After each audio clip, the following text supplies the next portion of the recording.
de Deus. Aleluia. Glorifica o Senhor nessa noite, querido. Aleluia. Santo é o teu nome, Senhor. Aleluia. Graça e paz para todos. Aleluia. Bom estarmos juntos nessa noite para compartilharmos algo da parte de Deus. Quero convidar você a abrir sua Bíblia comigo no livro de Números, capítulo 12. Números, capítulo 12.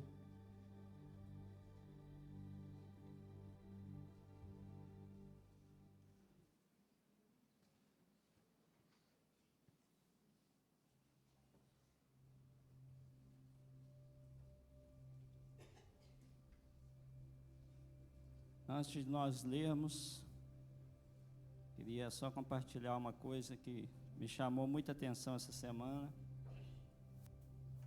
Nós estamos vendo o cenário aí se desenhando para uma provável terceira guerra mundial. Nós vimos aí o Irã atacando Israel, e isso pode desencadear uma grande guerra, nós sabemos. Mas por outro lado, nós sabemos que essa guerra também pode ser uma guerra profética. E nessa semana eu vi 2 vídeos que me chamaram muita atenção, de judeus ortodoxos, quando eles ficaram sabendo de que o Irã atacou Israel. Eles começaram a dançar na sinagoga e comemorar e celebrar, porque para eles é o cumprimento da profecia de Ezequiel 39:40. Então eles começaram a celebrar e exaltar o Senhor, porque é um sinal da volta do Messias. Isso me chamou muita atenção. Para eles não é o sinal nem da volta, é o sinal da vinda, porque para eles o Messias não veio. Mas a profecia diz que quando Israel for cercado, o Messias virá e destruirá todos os inimigos de Israel. Então a igreja precisa estar atenta a Israel, às coisas que estão acontecendo. É a figueira que está brotando.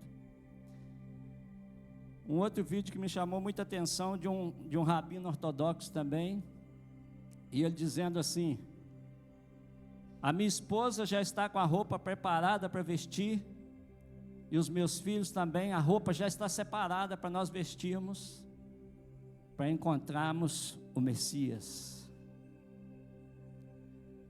E eu fiquei pensando, será que nós, a igreja, estamos nos preparando para encontrar com o Messias? Estamos atentos às coisas que estão acontecendo? Os sinais proféticos que Deus está nos dando, o que está acontecendo no cenário mundial. Nós precisamos estar atentos nesses dias. Amém, queridos? Nós precisamos vigiar e orar. Depois, se você tiver oportunidade, leia o que diz Ezequiel 38:39, que fala da batalha de Gog e Magog, as nações que virão do norte contra Israel. Nós estamos caminhando para os tempos do fim, queridos. Não é fazer sensacionalismo aqui para ninguém, não. São sinais que Deus está nos dando, e nós temos que estar atentos. Amém? Números capítulo 12, versículo 1, diz assim: o tema aqui do texto é a sedição de Miriam e Arão. Falaram Miriam e Arão contra Moisés por causa da mulher cuxita que tomara, porquanto tinha tomado a mulher cuxita. E disseram: porventura falou o Senhor somente por Moisés? Não falou também por nós? E o Senhor ouviu. E era o varão Moisés muito manso, mais do que todos os homens que havia sobre a terra. E logo o Senhor disse a Moisés e a Arão e a Miriam: vós 3, saí à tenda da congregação. E saíram eles 3. Então o Senhor desceu na coluna de nuvem e se pôs à porta da tenda. Depois chamou Arão e a Miriam, e eles saíram ambos, e disse: ouvi agora as minhas palavras. Se entre vós houver profeta, eu, o Senhor, em visão, a ele me farei conhecer, ou em sonhos falarei com ele. Não é assim com meu servo Moisés, que é fiel em toda a minha casa. Boca a boca falo com ele, e de vista, e não por figuras, pois ele vê a semelhança do Senhor. Por que, pois, não tiveste temor de falar contra o meu servo, contra Moisés? Assim a ira do Senhor contra ele se acendeu e foi-se. E a nuvem se desviou de sobre a tenda, e eis que Miriam era leprosa, como a neve. E olhou Arão para Miriam, e eis que era leprosa. Pelo que Arão disse a Moisés: ah, Senhor meu, ora, não ponha sobre nós este pecado, que fizemos loucamente com que havemos pecado. Ora, não seja ela como um morto, que saindo do ventre de sua mãe, tem a metade da sua carne já consumida. Clamou, pois, Moisés ao Senhor, dizendo: ó Deus, rogo-te que a cures. E disse o Senhor a Moisés: se seu pai cuspira em seu rosto, não seria envergonhada 7 dias? Esteja fechada 7 dias fora do arraial, e depois a recolheram. Assim Miriam esteve fechada fora do arraial 7 dias, e o povo não partiu até que recolheram a Miriam. Porém depois o povo partiu de Azerote, e assentaram o arraial no deserto de Parã. Feche seus olhos, põe a mão sobre o seu coração. Pai, nós estamos aqui diante da Tua palavra, que é viva e eficaz. Nós precisamos ouvir a Tua voz. Clamamos a Ti nessa noite, para que o Senhor fale aos nossos corações. Revela-nos a Tua palavra, a Tua vontade, o Teu querer nessa noite. Ó Senhor, Tu sabes o quanto nós necessitamos de ouvir a Tua voz. Quantas pessoas estão aqui, Senhor, sedentas de ouvir a voz do Senhor. Aquilo que Tu tens para cada um delas. Quantos aqui buscam respostas da parte do Senhor. Quantos porquês existem aqui nessa noite. Mas o Senhor é poderoso para trazer direção, para trazer, ó Deus, a Tua provisão para cada um de nós. A provisão que a nossa alma tanto anseia, Senhor. Em nome de Jesus, nós clamamos a Ti, para que o Senhor fale conosco nessa noite, que os nossos ouvidos sejam atentos também, para que possamos ouvir a Tua voz.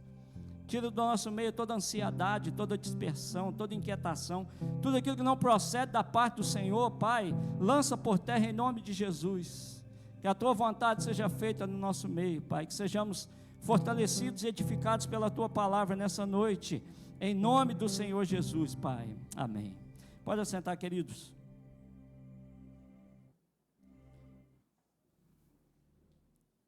O texto que nós lemos é um texto muito claro, muito objetivo, muito simples, muito fácil de se entender. Fala de uma sedição de Miriam e Arão. Quem foi Miriam? Miriam, irmã de Moisés. Arão, irmão de Moisés. Miriam profetiza, mulher de Deus, mulher que ficou marcada, ficou conhecida logo após o povo ter atravessado o Mar Vermelho. Ela pegou o seu tamboril e começou a tocar e a dançar, e as mulheres saíram atrás dela dançando e louvando a Deus, porque Deus havia aberto o mar e havia destruído todo o exército de Faraó depois, quando fechou o mar. Então ela foi aquela mulher que exaltou o Senhor. Era uma mulher que era usada por Deus. Quando Moisés nasceu também, o texto fala que Miriam estava ali. Foi ela que colocou o cestinho de junco com aquele bebê, né, que era Moisés, e ela ficou ali à beira do rio Nilo, vigiando aonde iria parar o cesto. Então Miriam é uma pessoa importante na história bíblica, não só por ser irmã de Moisés, mas é uma mulher que deixou o seu registro na história da nação de Israel. E aqui nós encontramos um registro de Miriam e Arão se levantando contra a autoridade de Moisés. A palavra sedição, ela quer dizer motim, rebelião, revolta, um levante de uma pessoa, né, contra alguém que tem autoridade, não apenas Moisés, mas pode ser qualquer pessoa que esteja revestida de autoridade.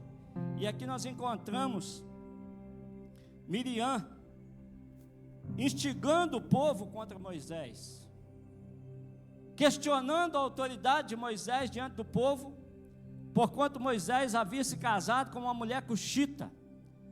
Não dá para a gente afirmar que essa mulher cuxita seria uma segunda mulher que Moisés se casou, ou que seria a Zípora, filha de Jetro, a midianita.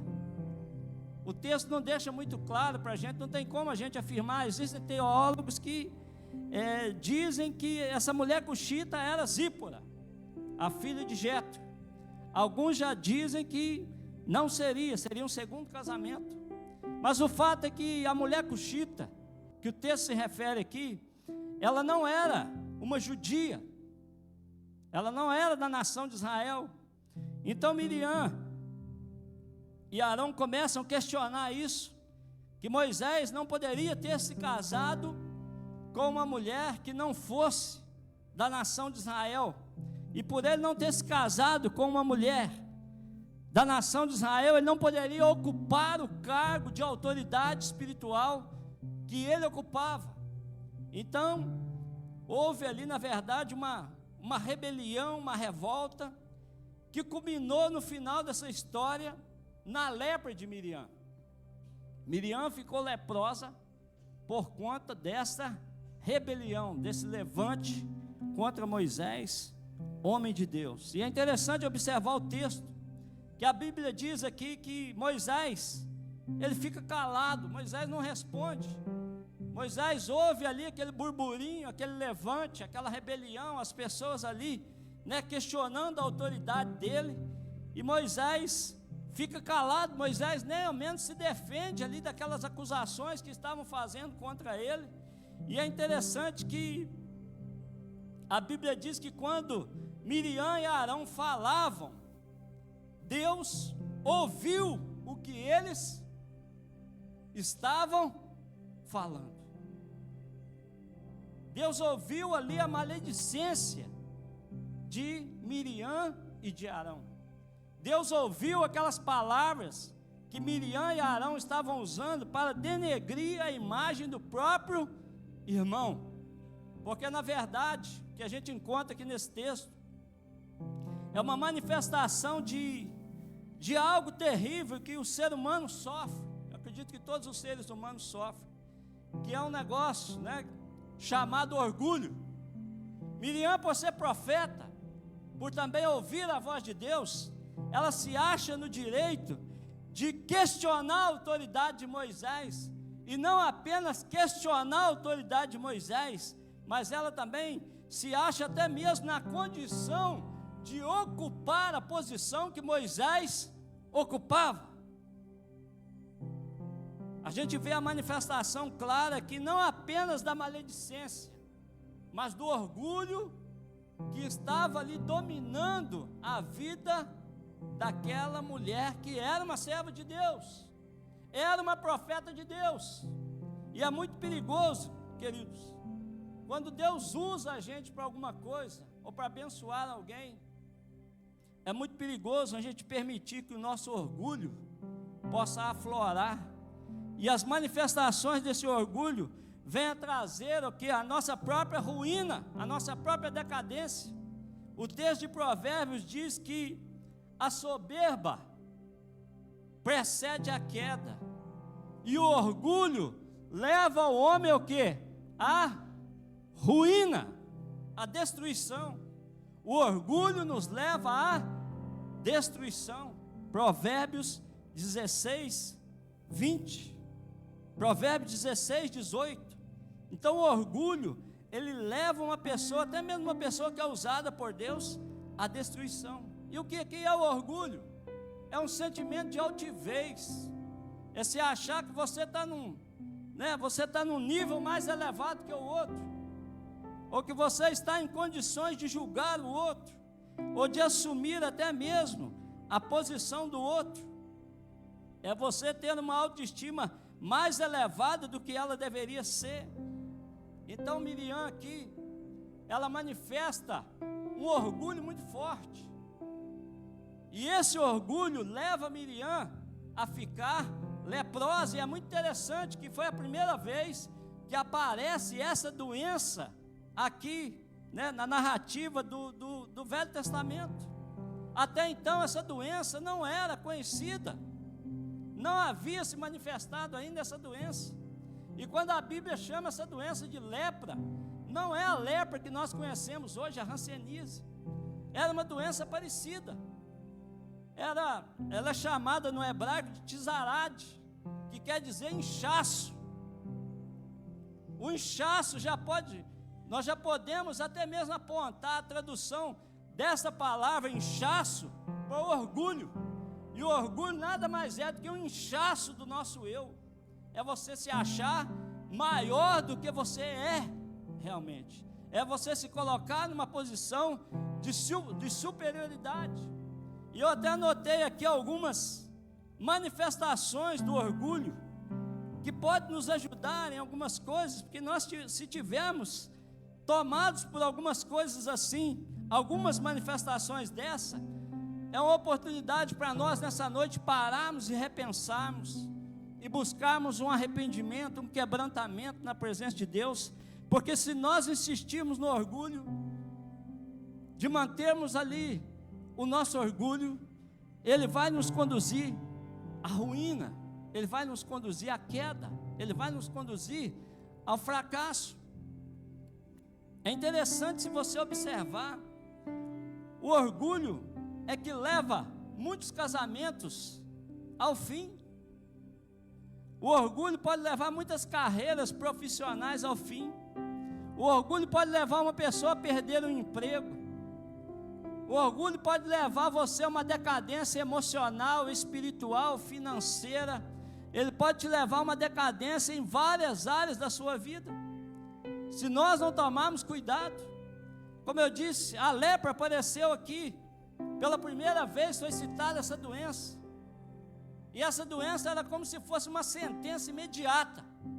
A pessoa maldisse alguém, se levantou contra alguém, expôs a vida da outra, ela automaticamente já ficava leprosa. E havia muitos leprosos naquela época, e a prova é que chegaram a ter até aldeias de leprosos, porque eles não poderiam ficar junto com o arraial, junto com as demais pessoas, eles tinham que ficar isolados, e haviam aldeias, lugares preparados somente para receber os leprosos.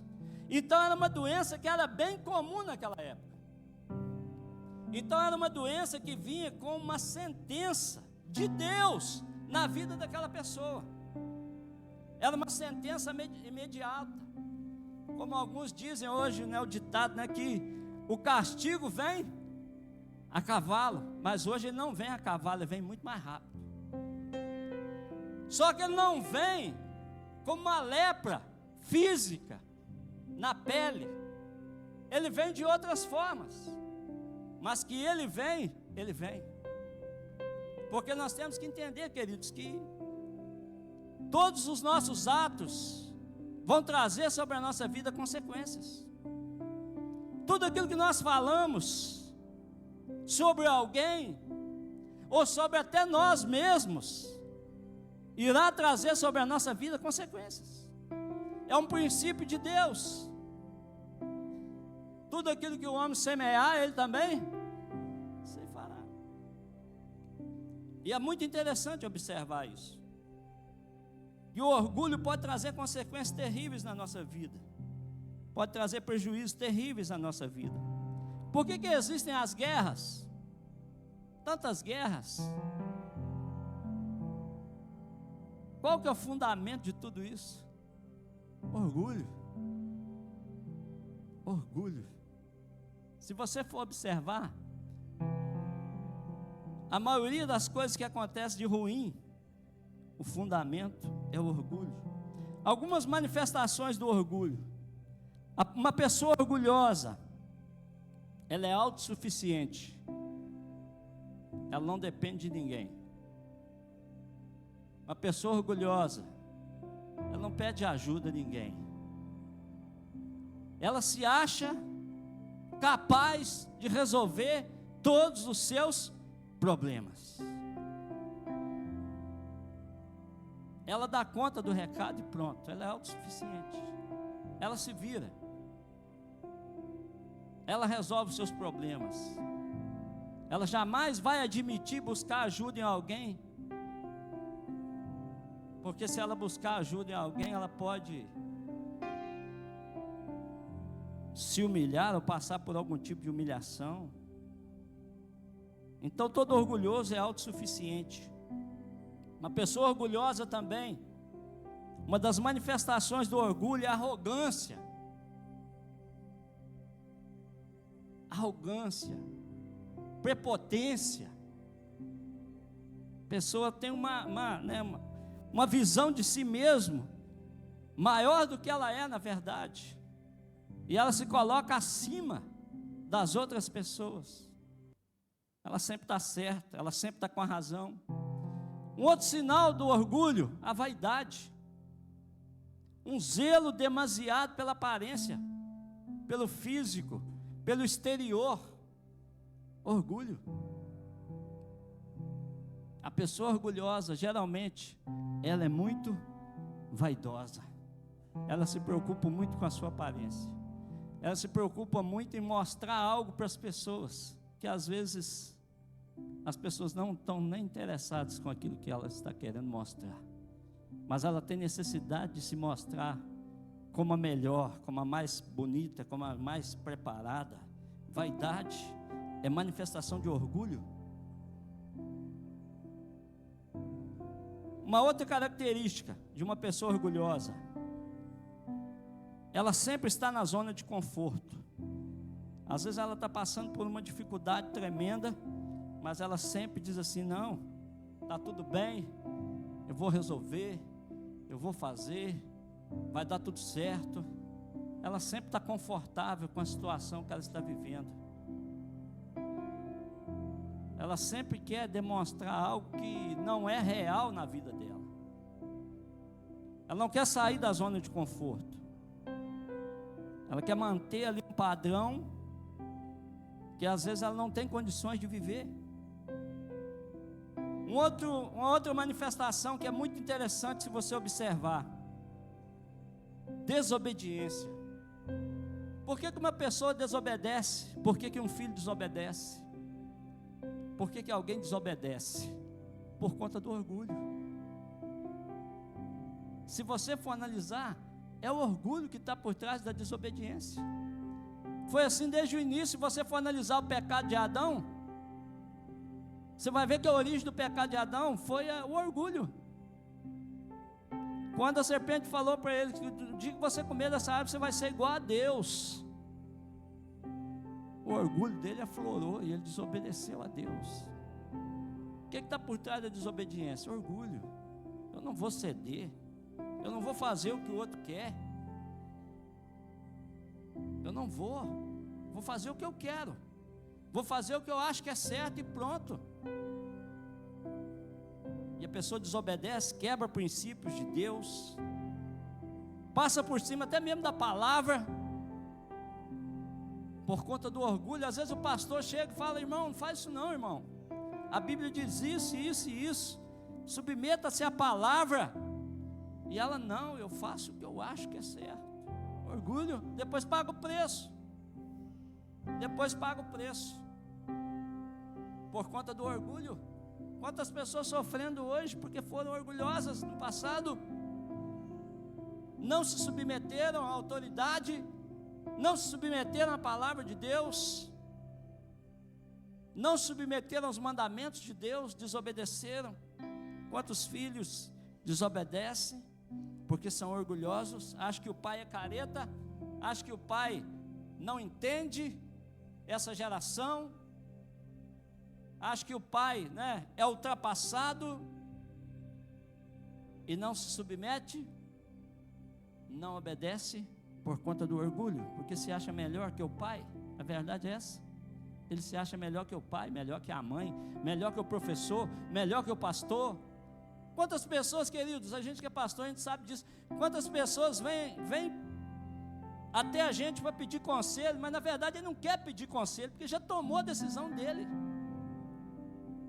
O seu conselho é só mesmo para tirar algo da consciência dele, porque já decidiu, ele só veio comunicar o que ele vai fazer, mas ele já tomou a decisão dele. Ele já está decidido. Se você falar que não, ele vai fazer do mesmo jeito. Não é verdade? Orgulho. Quantas pessoas não perdoam por causa do orgulho? Não é verdade? Quantas pessoas não perdoam por causa do orgulho? São orgulhosos. Se eu perdoar, eu vou ter que me rebaixar. Quantos casamentos poderiam ser restaurados se o cônjuge perdoasse? Se a pessoa deixasse de se achar o dono da verdade? Se um dos dois pudesse ceder um pouco? Falta de perdão também é orgulho. Contendas, caso de Miriam, aqui não precisa nem citar outra coisa, né? Por que as pessoas contendem umas com as outras? Por conta do orgulho. Por que Miriam contendeu com Moisés? Por conta do seu orgulho, de se achar que estava no mesmo patamar de Moisés, que poderia ela guiar o povo. Orgulho. Ah, o pastor Fernando prega, mas eu posso pregar melhor que ele. Eu também sei pregar, eu também sei fazer, irmãos. As coisas não funcionam dessa maneira. As coisas não funcionam assim. É interessante a resposta que Deus deu para Miriam, né? Você é profeta, Miriam. Arão também é profeta. Eu falo com vocês. Eu falo com vocês através de sonhos, através de figuras. Mas com meu servo Moisés, eu falo face a face. É diferente, o nível de relacionamento é diferente. Não adianta, cada um está no nível de relacionamento com Deus. Não adianta um querer ocupar o lugar do outro, porque não é assim que as coisas funcionam. Quantas contendas poderiam ser evitadas se não fosse o orgulho? Nosso orgulho, quando nós achamos que nós estamos certos, não é verdade? Nós batemos o pé e nós falamos e nós sapateamos, não é isso? Por conta do nosso orgulho. Contendas. Uma outra característica de uma pessoa orgulhosa, ela se isola. É o isolamento. Ela se afasta das demais pessoas. Era um sinal da lepra, né? O leproso tinha que se isolar. E uma pessoa orgulhosa, automaticamente ela vai se afastando das outras pessoas. Ou as pessoas vão se afastando dela, porque ela sempre é a dona da verdade. Sempre ela está certa, né? Não é isso? E isso naturalmente vai causando o quê? Um isolamento, um afastamento. O orgulho nos afasta dos relacionamentos. O orgulho nos afasta das pessoas. E pior, o orgulho nos afasta de Deus. A Bíblia diz que Deus resiste aos soberbos, mas dá graça aos humildes. Não é isso, queridos? O orgulho nos afasta de Deus, nos isola da presença de Deus. Uma outra característica de uma pessoa orgulhosa: ela desonra a outra com palavras. A desonra. Ela não mede as suas palavras para falar de alguém, para expor a vida de alguém, ainda que esse alguém seja uma pessoa que seja uma autoridade espiritual, ou que seja alguém da sua família. Ela desonra com palavras. Orgulho. Ela se considera maior, se considera mais importante que aquela pessoa. Maledicência, já falei aqui. Ferir a outra pessoa com palavras, maldizer a outra pessoa com palavras. Também um exemplo aqui de Miriam. Algo que traz lepra sobre a nossa vida, consequências. Último ponto, uma última manifestação do orgulho: inveja. Todo orgulhoso também é invejoso. Todo orgulhoso quer ter aquilo que o outro tem. E ele cobiça aquilo que o outro tem.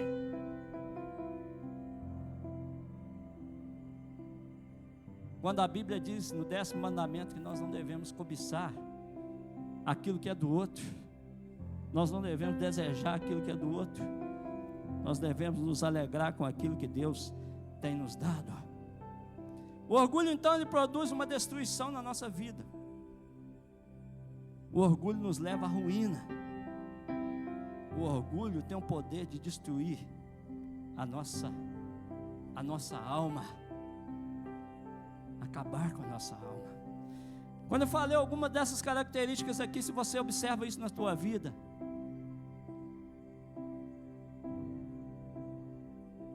faça o que o salmista diz: sonda-me, ó Deus, vê se há em mim algum caminho mau e guie-me pelo caminho eterno. Muda a minha história, muda a minha sorte, livra-me dessas coisas, porque eu não quero ser assim, eu não quero estar debaixo desse jugo, eu não quero viver uma vida dominada, pautada pelo orgulho, porque isso vai me conduzir ao fracasso, à desonra, porque o orgulho leva o homem a ser envergonhado, irmãos, como aconteceu com Miriam. Deus não deixa barato o pecado do orgulho. Se você for analisar em toda a Bíblia, você vai ver isso. Deus nunca poupou o orgulhoso. Deus nunca poupou. Você poderia citar aqui a noite inteira exemplos bíblicos para você. Vou citar apenas o exemplo de Saul. Deus falou para Saul: Saul, vai lá, risca a memória de Amaleque, acaba com aquele povo, mata todo mundo, destrói, porque Amaleque é uma praga na vida de Israel. O que Saul fez? Foi lá, trouxe as vacas gordas, trouxe o melhor do rebanho e trouxe o rei de Amaleque vivo. Mas Deus tinha dado uma ordem, mas por conta do orgulho de Saul,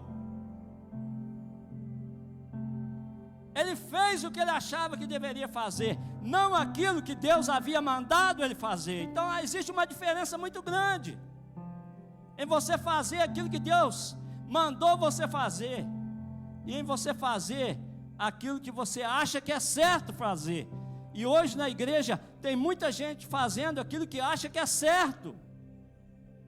Mas eu não tenho que fazer aquilo que eu acho que é certo, eu tenho que fazer aquilo que Deus manda eu fazer.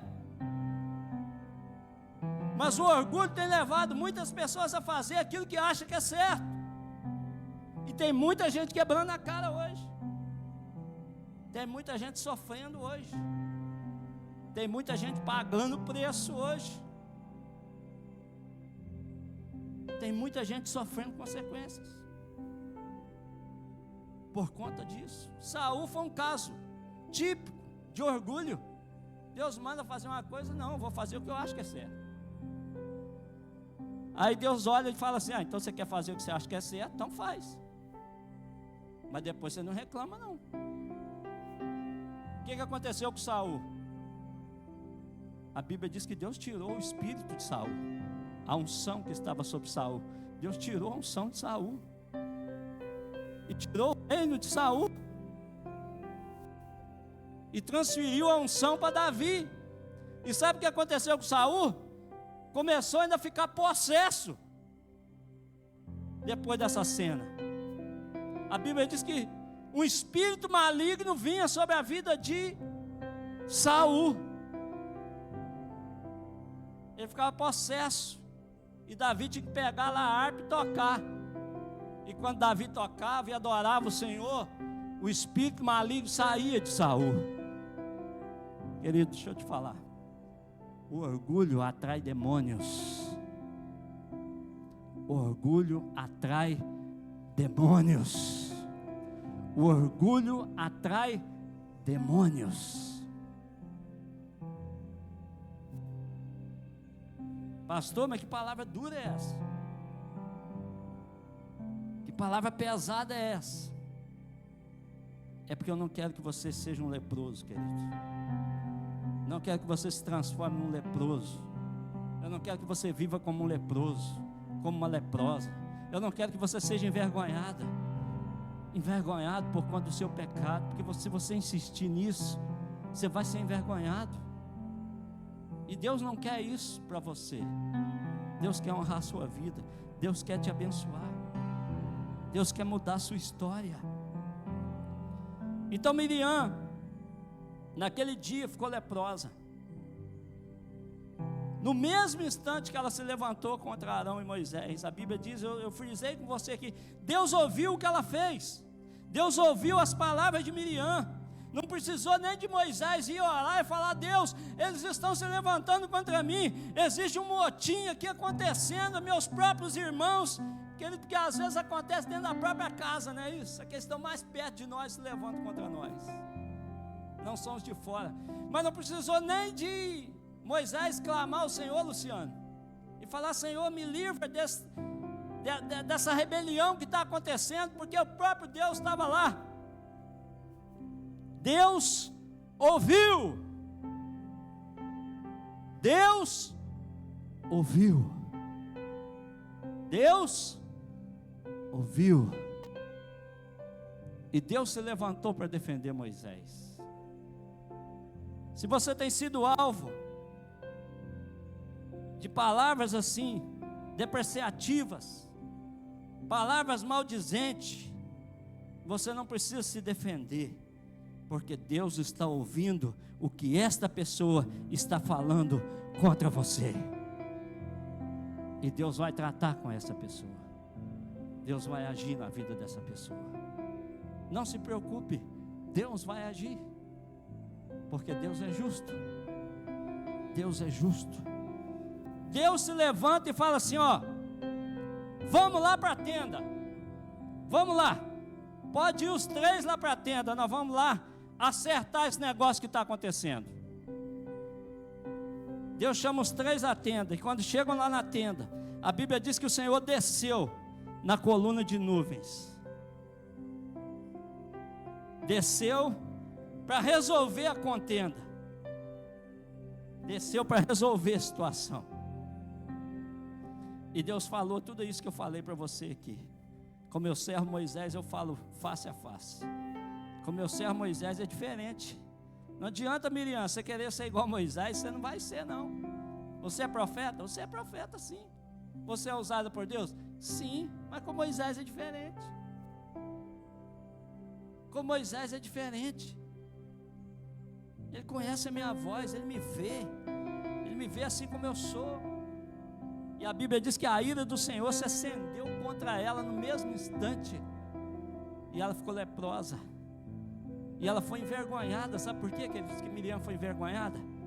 Ela era uma mulher que tinha um respeito do povo, ela era profeta, e de repente as pessoas olham para ela e veem que ela estava leprosa. E a Bíblia diz, se você analisar Levítico 13, 14, você vai observar lá o que tinha que acontecer com o leproso. Havia toda ali uma orientação para como o sacerdote deveria proceder com o leproso. O leproso deveria rasgar suas vestes, andar com a roupa rasgada. O leproso deveria rapar a cabeça. O leproso deveria também cobrir o lábio.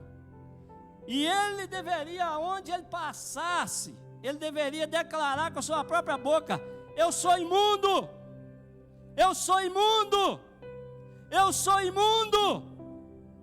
Se alguém chegasse perto dele, ele tinha que gritar em alto som e falar assim: não se aproxime de mim, porque eu sou imundo.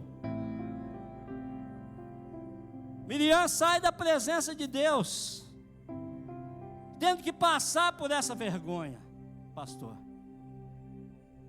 e ela declarar isso. Mas as pessoas olhavam Miriam, antes Miriam era uma profeta, uma mulher de Deus, e de repente eles passam perto dela, e ela tem que declarar isso: não se aproxime de mim. Ah, Miriam, eu queria que você orasse por mim, porque eu estou precisando de uma bênção. Não se aproxime de mim, eu sou leprosa, eu estou leprosa, eu sou uma pessoa imunda. Olha o que Miriam está passando. Gente, nós não podemos brincar com coisa séria. Miriam ficou leprosa, passou pela vergonha, e teve que ser afastada do arraial por 7 dias. Teve que ficar fora do arraial. Olha só, é interessante. Deus ouviu a oração de Moisés. Moisés orou ao Senhor, falou: Senhor, por favor, cure Miriam. Deus ouviu o clamor de Moisés, mas Miriam teve que passar pela vergonha de viver 7 dias como leprosa, isolada do arraial. Queridos, que eu vou te falar, Deus perdoa o seu pecado, mas a consequência do pecado você tem que colher.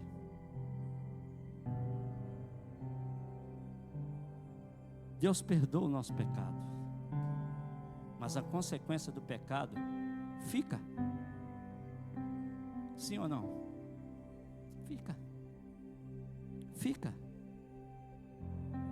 A consequência fica, e a consequência às vezes é a vergonha. A consequência às vezes é a exposição diante das pessoas. Por isso que a Bíblia diz que a soberba precede a queda, e o orgulho traz a ruína, a vergonha, a exposição diante das pessoas. Que coisa terrível Miriam passou. Miriam teve que ficar 7 dias isolada, mesmo depois de Deus ter ouvido a oração de Moisés. E depois de 7 dias, ela pôde ser reintegrada novamente ao povo. Ela teve que se apresentar ao sacerdote, como dizia a lei, e ela teve que levar lá a oferta pelo pecado. Então eu entendo que a lepra era uma doença que partia de o quê? Do pecado da pessoa, consequência imediata do próprio pecado. Ela tinha que fazer lá a oferta, levar 2 pombos, como a lei mandava. E é interessante, o sacerdote examinava a pele da pessoa e observava se aquela mancha tinha aumentado ou se ela estava diminuindo. Ele observava se a mancha tinha aprofundado ou se ela estava na mesma altura da pele. Se você ler Levítico 13, você vai observar. Ela teve que passar por esse exame, né? O sacerdote era uma espécie de médico também naquela época, e era ele que dava o diagnóstico, se estava curado ou não. E até mesmo nos tempos de Jesus, você vai observar Jesus, quando curou o leproso de Mateus capítulo 8, ele falou assim, Jesus tocou no leproso e falou: você está curado, mas vai e apresenta a sua oferta ao sacerdote, porque Jesus também foi submisso à lei, cumpriu a lei. Então a lei mandava que fosse até o sacerdote. Miriam teve que passar por isso, mesmo ela sendo profeta. Ela teve que ir até o sacerdote, e ela teve que fazer a oferta. E é muito interessante a oferta. Eu estava estudando isso semana passada. Nós vimos a história de Naamã, que era um homem leproso.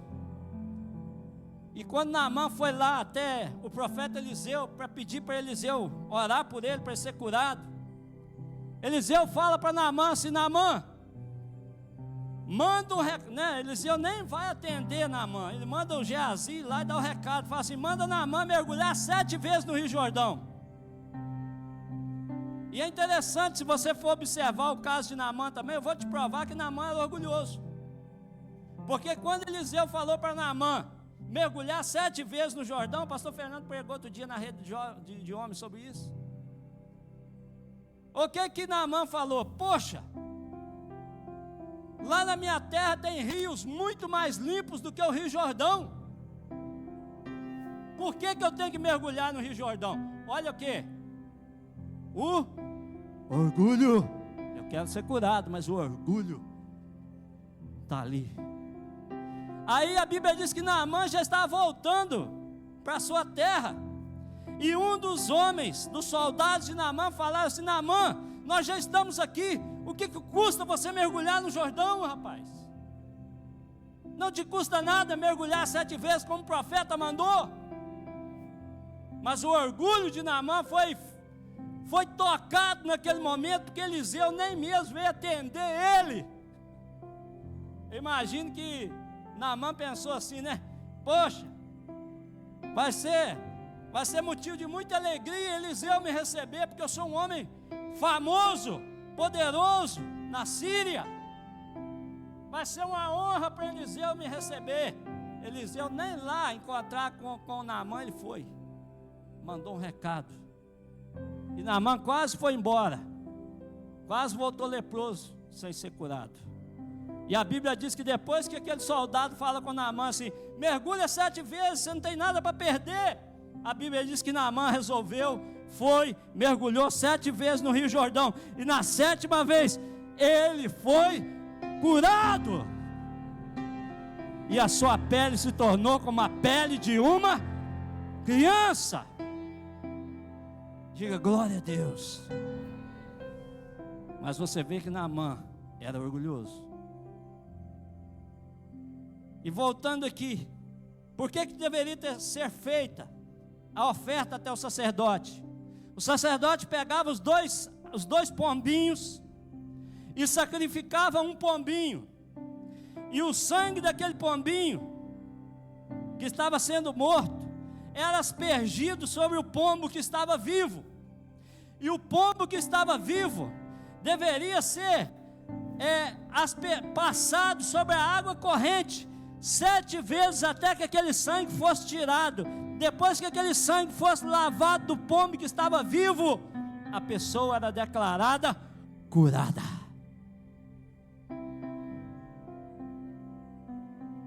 Por isso que Eliseu mandou Naamã mergulhar 7 vezes, porque a lei já ensinava que aquele sangue daquele sacrifício deveria ser passado, aquele animal deveria ser mergulhado 7 vezes na água corrente. Por isso que Naamã teve que mergulhar 7 vezes no Jordão. Jordão quer dizer rio que corre, rio que desce. Irmãos, se nós estamos sofrendo de alguma lepra na nossa vida, nós temos que mergulhar nas águas do Espírito e deixar as águas do Espírito nos lavar, nos curar, nos livrar.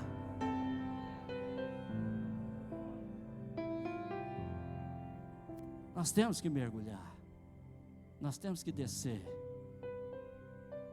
Nós precisamos de libertação nas nossas vidas.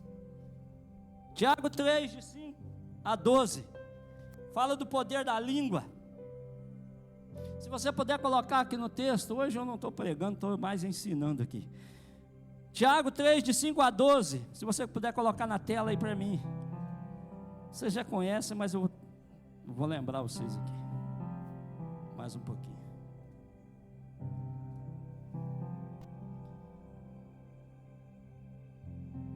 Tiago 3, de 5 a 12, assim também a língua é um pequeno membro, e gloria-se de grandes coisas. Vede quão grande bosque um pequeno fogo incendeia. A língua também é um fogo, como um mundo de iniquidade. Iniquidade significa sem lei. A língua também é um fogo, como um mundo sem lei. A língua está posta entre os nossos membros e contamina todo o corpo.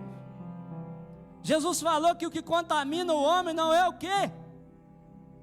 Não é o quê? Entra, mas sim o que? Sai.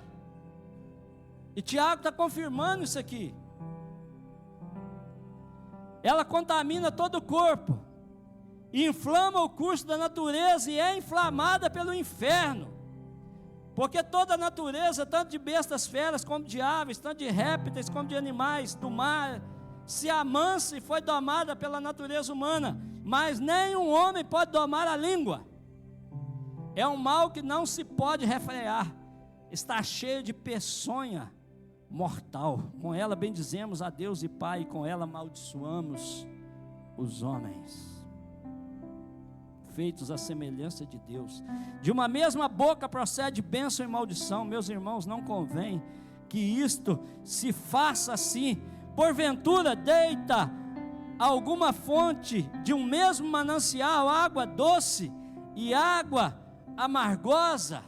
Meus irmãos, pode a figueira produzir azeitona ou a videira produzir figos?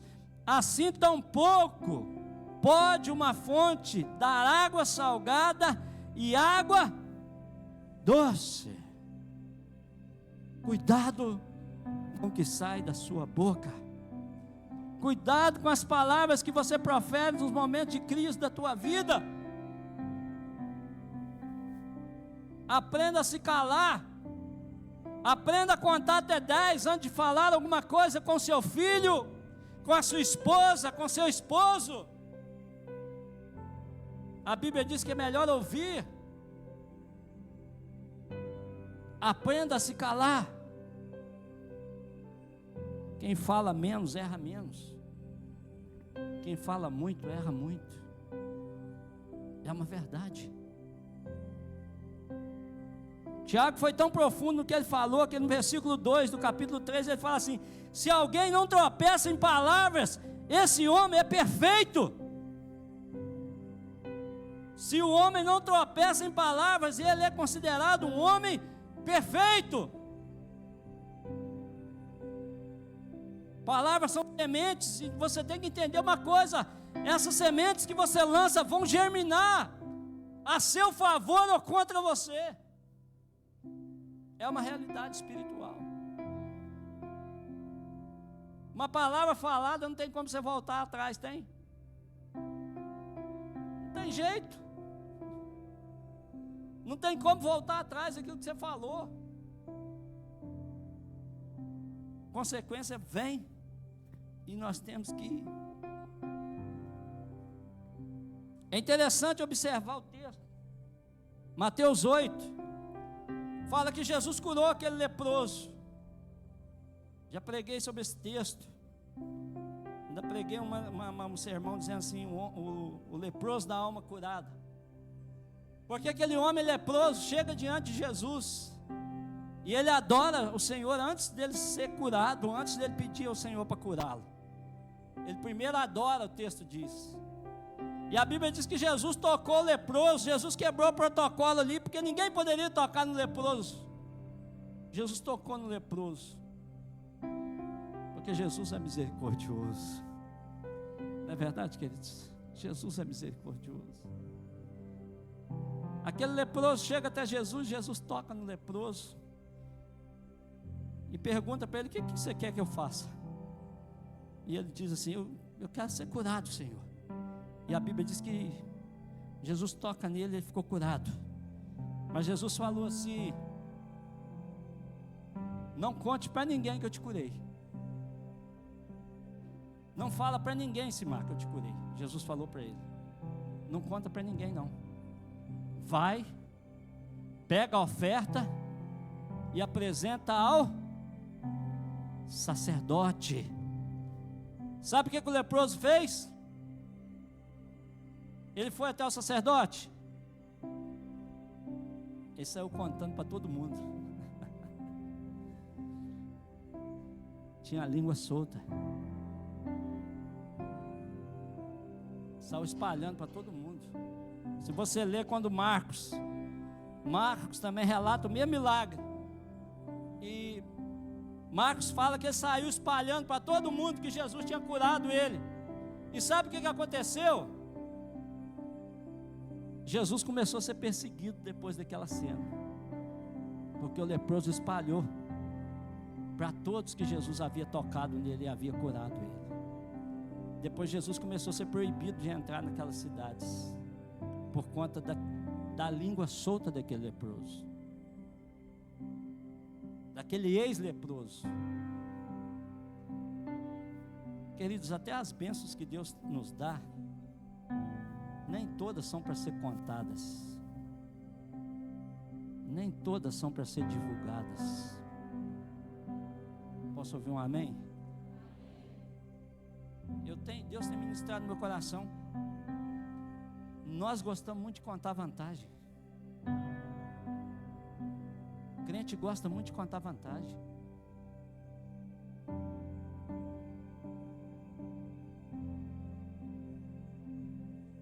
Deus fez na sua vida, querido, guarda com você. Na hora certa você testemunha, para a pessoa certa você fala. Não sai falando em alto e bom som aquilo que Deus fez, não. Porque nem todo mundo sonha igual você, nem todo mundo acredita igual você acredita. Tem gente que vai alegrar, tem gente que vai entristecer. Querido, tem muita coisa que a gente tem que guardar com a gente. leproso saiu espalhando para todo mundo a notícia, pastor Fernando. E aqui trouxe problema para o ministério de Jesus, que eles têm crente que traz problema para a igreja.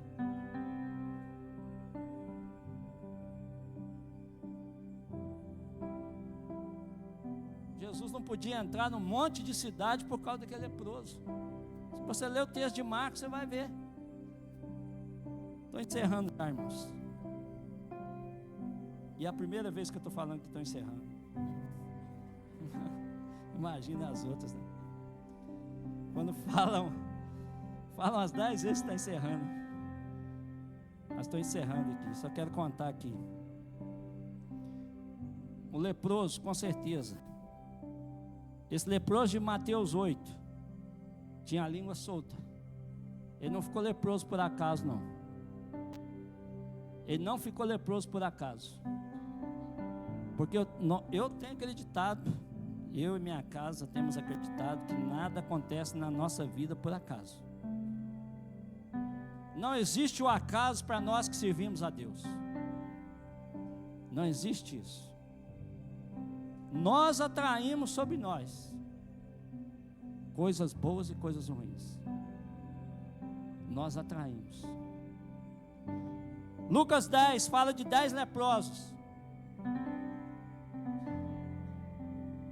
10 leprosos. Jesus estava passando perto de uma aldeia de leprosos. 10 leprosos vieram até Jesus. Jesus curou 10 leprosos de uma vez. Sim ou não? Diga, Jesus curou 10 de uma vez. Quantos leprosos voltaram para agradecer?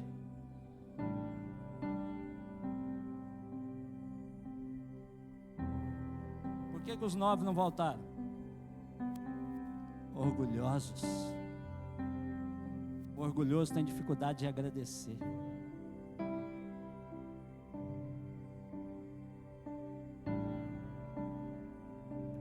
Não é assim?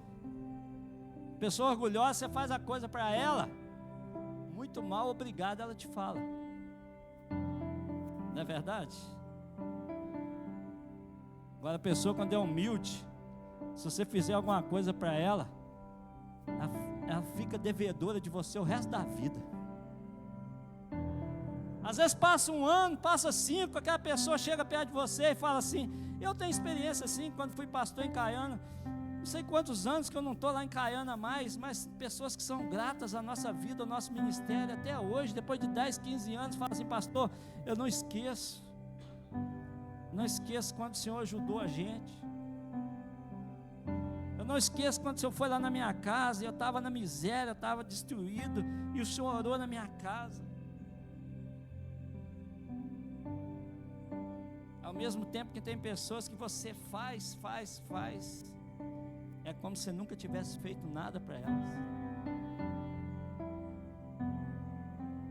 Pessoas leprosas na alma, doentes, orgulhosas. 10 leprosos foram curados. Os 10 tinham que ter voltado rastejando os pés de Jesus, porque estavam condenados ao isolamento, à vergonha, à miséria, o resto da vida. Só um voltar para agradecer. Ficar leprosos não foi por acaso,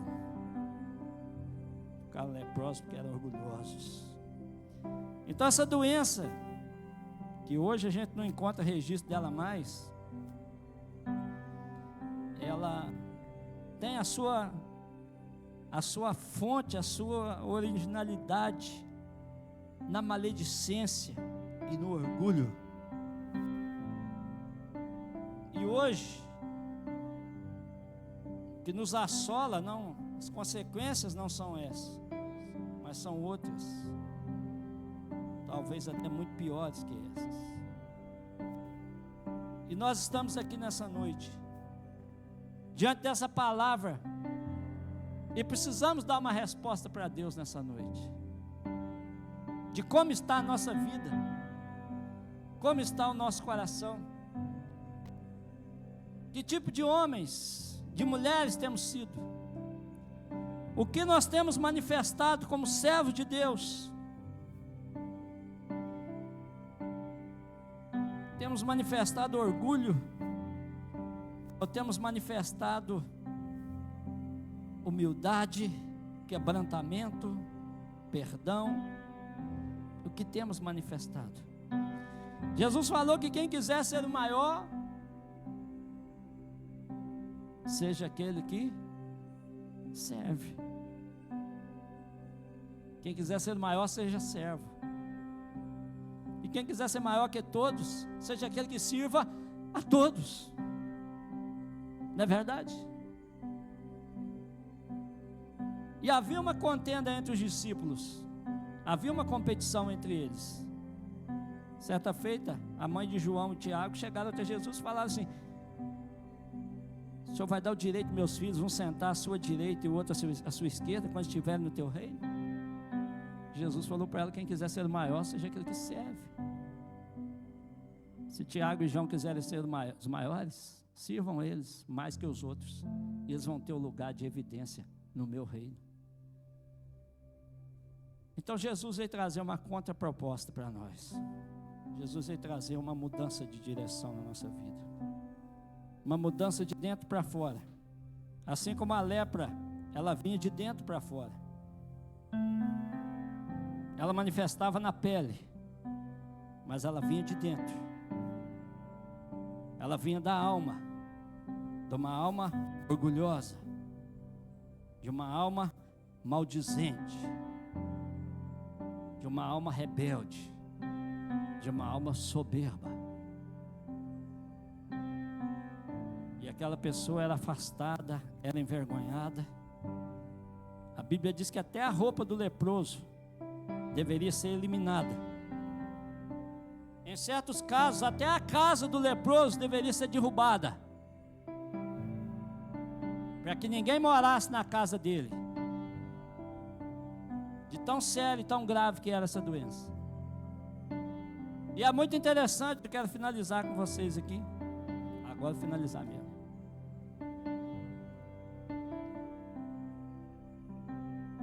Segundo os rabinos, na terra de Canaã, quando eles souberam que ia ser invadidos e a terra ia ser dominada por Israel, dizem eles que os moradores de Canaã escondiam suas joias, suas riquezas dentro dos tijolos das casas, para que quando Israel entrasse e tomasse as suas casas, as cidades, eles não descobrissem as suas riquezas.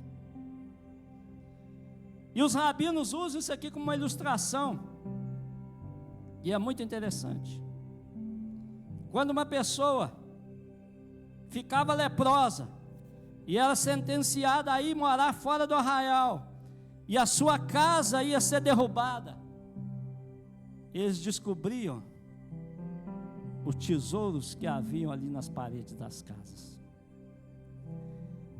Isso mostra para mim e para você que Deus pode usar uma situação ruim na sua vida para você descobrir tesouros que estão escondidos, onde você antes nunca teria acesso. Às vezes Deus permite a lepra para que você possa descobrir aquelas coisas que realmente têm valor e que precisam ser valorizadas por você, pelo seu lar, pela sua família. Entender que os valores do reino não são os mesmos valores do mundo.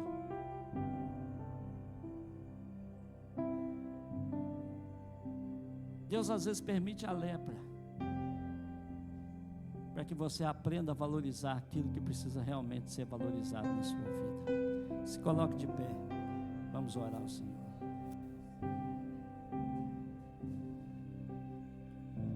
Podemos cantar ali, ó.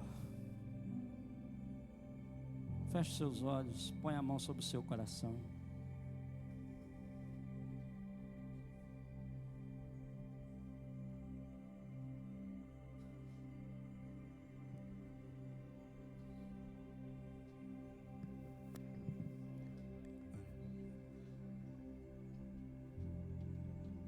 Ore ao Senhor. Você pode dar uma resposta para o Senhor nessa noite. Você pode clamar ao Senhor e falar: Senhor, me livra de todo orgulho, Senhor. Me livra dessas coisas que estão assolando a minha vida, estão me afastando do Senhor, estão me afastando das pessoas. Me perdoa, Senhor. É o momento de você quebrantar na presença do Senhor. É o momento de você pedir ao Senhor para sondar o teu coração, como o salmista diz. Sonda-me, Senhor. Veja o meu coração nessa noite, Senhor. Eu preciso de mudança. Eu preciso de arrependimento. Não posso viver sustentando esse orgulho que tem me trazido tantas consequências. Eu quero ser livre, Senhor, nessa noite. Quero ser livre. Eu quero ser livre, Senhor. Eu quero ser restituído. Eu quero voltar, Senhor, a estar junto com aqueles que buscam o Senhor com sinceridade, com um coração humilde na presença do Senhor. Não quero viver uma vida de ostentação, Senhor. Quero viver uma vida que agrade o Senhor. Quantas coisas talvez você já perdeu na sua vida, por deixar o orgulho te dirigir, te direcionar. Quantas vezes você quebrou a cara. Mas nessa noite você pode falar com o Senhor e falar: Senhor, tem misericórdia da minha vida. Não quero ser assim mais. Eu quero uma mudança na minha vida. Eu quero mudar, eu preciso mudar. Preciso de uma transformação, de uma restauração. Preciso, Senhor, que o meu coração seja quebrantado na presença do Senhor. Se você tem deixado a sua boca ser usada para falar mal de alguém, para expor a vida de alguém, querido, cuidado com isso. Cuidado com isso. Cuidado com isso. Palavras têm consequências na sua vida. Tem consequências. Contar uma coisa para vocês. Eu nunca elogiei muito meus filhos. Nunca tentei colocar eles melhor que filho de ninguém. Porque eu sei que meus filhos têm também seus defeitos, têm suas falhas. Eu não vou me engrandecer porque meus filhos são bênçãos na minha vida. Não vou contar vantagem por conta disso. Eu vou me manter humilde na presença do Senhor. Eu vou guardar eles contra os ataques do inimigo. E eu via tantos pais contando vantagem dos filhos. Meu filho ora, meu filho faz isso, meu filho faz aquilo. E depois o filho dá vexame. E eu pensava comigo mesmo: aquele que se gloriar vai ser humilhado. Não adianta. Aquele que se gloriar vai ser humilhado, mas aquele que se humilhar vai ser exaltado. Eu tenho que me manter humilde diante do Senhor, com tudo que Deus tem feito na minha vida. Eu tenho que guardar meu coração humilde na presença dEle. Na minha vida não há lugar para glória. Eu não fui feito para ter glória, para ter reconhecimento. Eu fui criado para adorar. Fui criado para o louvor da sua glória, não para me obter glória nenhuma. Vamos adorar o Senhor.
diante do teu altar e sacrificar aquilo que me custar, tu inclinarás os teus ouvidos ao meu clamor.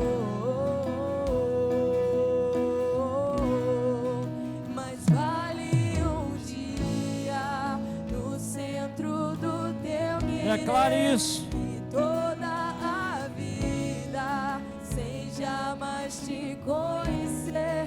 Tu és minha fonte, minha colheita, minha herança.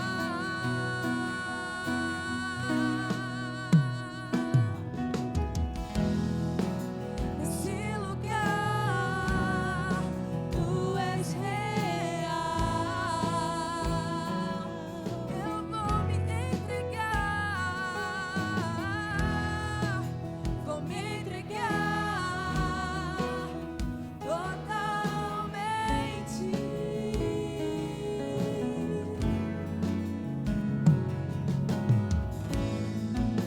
O teu toque abriu os olhos do meu coração.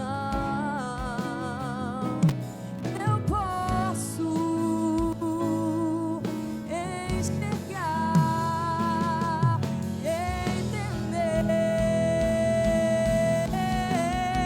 Se eu me humilhar diante do teu altar e sacrificar aquilo que me custar, tu inclinarás os teus ouvidos ao meu clamor. Mas vale um dia no centro do teu querer e toda a vida sem jamais te conhecer. Tu és minha fonte, minha colheita, minha herança.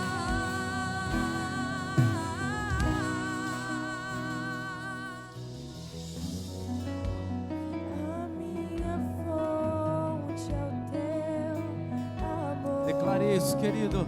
Minha colheita Oh, Pai. é o teu É, amor. Senhor. Minha herança é o teu amor. A minha fonte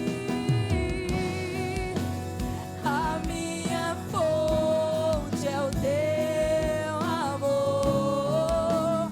Minha colheita é o teu amor. Minha herança é o teu amor.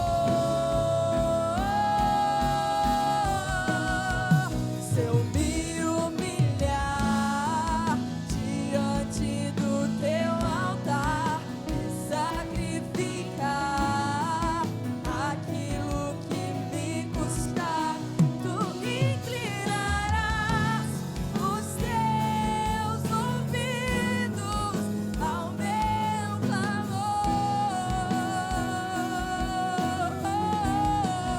Mas vale um dia no centro do teu querer e toda a vida sem jamais te conhecer. Tu és minha fonte, minha colheita, minha herança.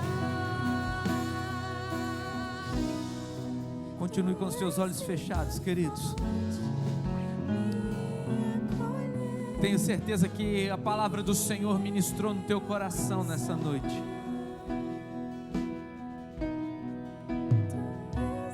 Se você se identificou com algo daquilo que foi ministrado nessa noite, querido, e queira sair do seu lugar e como disse essa canção, sair e se humilhar diante do altar do Senhor, Eu convido você a sair do seu lugar e vir aqui à frente. Nesse momento eu quero orar com você.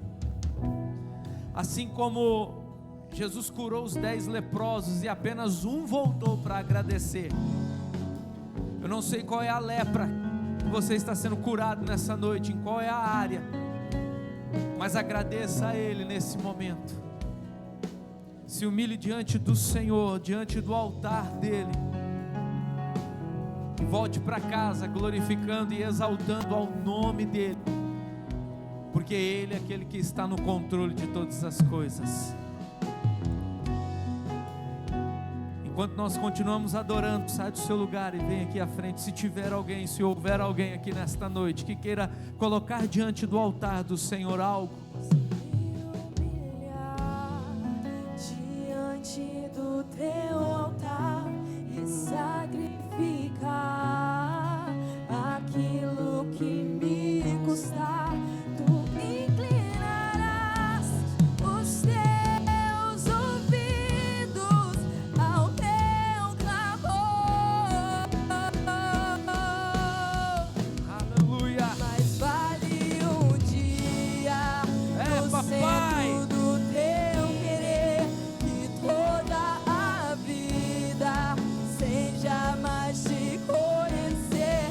Tu és lindo, Pai. Minha fonte, minha colheita, minha herança, a minha vida,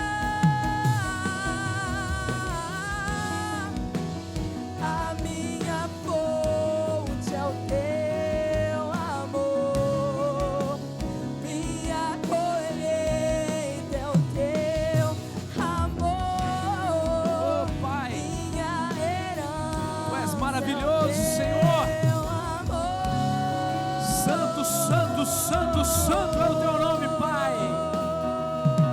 Oh, aleluia. A minha fonte, Abachoromadagamansubianai. minha colheita. Papai está nesse lugar, querido. É Ele que sonda o teu coração. Minha herança. É Ele que sabe, querido, aquilo que está aí dentro. Por isso eu vou me humilhar. E é Ele quem te cura nesta noite.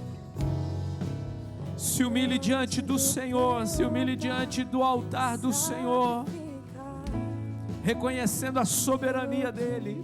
Pai, nós te louvamos, ó Deus. Espírito Santo, eis aqui, ó Pai, os teus filhos, ó Deus, diante do teu altar, Senhor. Pai querido, Espírito Santo, eu te peço que nesse momento, ó Pai, o Senhor possa tocar de uma maneira especial na vida de cada um dos teus filhos, ó Senhor. Pai, que venham ser curados, ó Pai, Senhor, de tudo aquilo que impede-os, ó Senhor, de receber, de serem restaurados, ó Pai. Senhor, em nome de Jesus, ó Pai, qual for a lepra, Senhor, nesta noite, ó Pai, cura, cura, cura, cura, cura, Pai, em nome de Jesus, Senhor, em nome de Jesus, ó Pai, qual for a área, Deus de poder, Tu és poderoso, ó Pai, para restaurar, Tu és poderoso, ó Pai, para operar o milagre cada dia mais e mais, Senhor, Deus. E nesta noite, ó Pai, eles estão voltando para os seus lares, ó Pai, com a vitória e a bênção na mão, Senhor. Deus, em nome de Jesus, ó Pai, seja qual for a área, que o Senhor possa continuar operando e agindo, derramando o Teu poder, Pai, cada dia mais e mais, em nome de Jesus. Que toda acusação do maligno caia por terra, que toda seta de Satanás seja destruído, anulado, em nome de Jesus, Pai, em nome de Jesus, Senhor. Restaura, restaura, restaura, fortalece, vivifica, derrama do Teu poder cada dia mais e mais sobre a vida dos Teus filhos, Pai, em nome de Jesus, Senhor, em nome de Jesus, Pai. Deus de amor, nós Te exaltamos nesta noite, nós Te glorificamos, ó Pai. Muito obrigado, ó Pai, muito obrigado porque Tu és a cura, Senhor. Muito obrigado, ó Pai, porque Tu és a cura, Senhor. Tu és o Deus, ó Pai, que restaura, Tu és o Deus que opera, Tu és o Deus que transforma, Tu és o Deus que age, Senhor. Tu és o Deus, ó Pai, que vai restituindo, Senhor. Pai, em nome de Jesus, Senhor, vai, ó Deus, operando. Vai, Senhor, estabelecendo, ó Pai, o Teu querer, a Tua vontade, cada dia mais e mais, Pai, em nome de Jesus, Senhor, em nome de Jesus, Pai, traz, Senhor, a cura, cada dia mais e mais, Pai, em nome de Jesus, Senhor, Deus de poder, nós Te glorificamos, nós Te exaltamos nesta noite maravilhosa, Pai. Muito obrigado, Espírito Santo. Continue, Senhor, direcionando Teus filhos, continue, ó Pai, derramando sobre eles a Tua graça, cada dia, Pai, em nome de Jesus, Senhor, em nome de Jesus, Pai. Muito obrigado, Espírito Santo de Deus, pela Tua palavra, que é viva e eficaz. Muito obrigado, ó Pai, porque Tu és o Deus que opera, Tu és o Deus que restitui, Tu és o Deus que estabelece a vontade. Continue, Senhor, agindo, continue, Senhor, operando, continue, Senhor, fortalecendo, direcionando a vida dos Teus filhos cada dia mais e mais, Pai, em nome de Jesus, Senhor. Pai, que todo projeto, ó Pai, toda decisão, ó Pai, possa estar no centro da Tua vontade, Senhor. Pai, em nome de Jesus, em nome de Jesus, continue, Senhor, operando e agindo e revelando o Teu querer, Pai, em nome de Jesus Cristo de Nazaré. Espírito Santo, muito obrigado, Deus, por esta noite, muito obrigado por este culto, muito obrigado, Pai, por cada vida aqui, Senhor. Leva os Teus filhos em segurança, Pai, aos seus lares, os livrando de todo mal, de toda seta do maligno, e continue, Senhor, dando uma semana de bênção, uma semana de vitória, Senhor, para cada vida, Senhor, aqui presente, em nome de Jesus, Pai. Que o amor de Deus, Pai, que a graça de nosso Jesus Cristo, que a comunhão e as consolações do Espírito Santo e seja com você, com a tua família, com a tua casa, desde agora e para todos sempre. E todos digam: aplauda ao Senhor, dá um abraço ao teu irmão, vai para casa, que Deus te abençoe.